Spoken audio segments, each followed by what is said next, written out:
淘寶好像係買咗呢個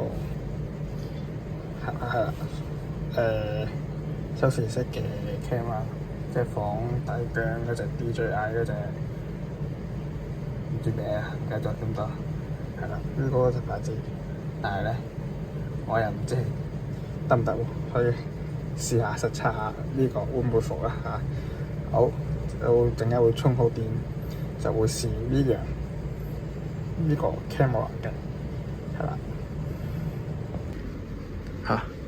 請無視我張台啊，係啦，有啲亂，機身啊，充緊電，裝袋，裝機袋，唔知咩用嘅揈嘅，跟住一個放背囊嘅 cap，啱啱裝咗上，好，仲有一個收音咪提示嘅，好，就咁啦。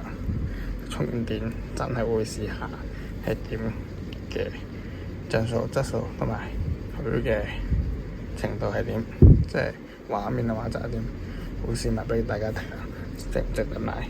啱嘅話就 email 我會 send 條 link 俾大家嚟去買呢個。喺上網睇到見有呢個，係咯，呢個 product 我先買，實測買呢個。佢嘅拍攝模式有幾種嘅，有普通錄影啊、慢錄影啊，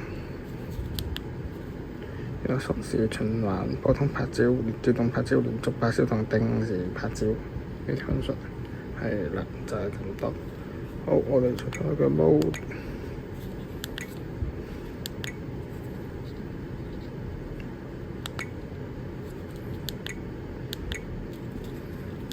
好，試埋嘅 4K FPS、4K 60 FPS 呢個。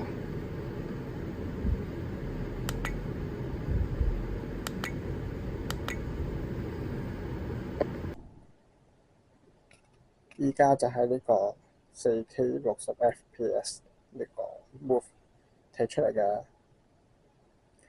angle 咧幾歪，同埋個清晰度都幾清。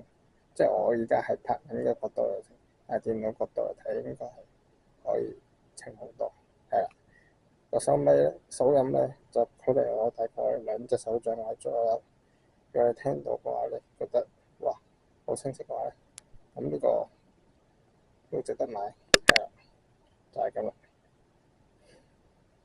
整體嚟講咧，呢個都 OK，感覺上係。ending 就轉翻第二部機拍啦。整體嚟講，呢個性價比都幾高，200-300蚊嘅貨仔都200-300蚊嘅貨仔都唔錯嘅，係啦，感覺上睇出嚟嘅話就又唔錯。如果你喺電腦睇嘅話咧，即係你如果手機睇或者平板電腦睇啊，或者 PC 度睇或者咩機睇咧，呢個嘅話就係靚嘅，值得買一個，就係咁啦。好啦，下段 video 再見，拜拜。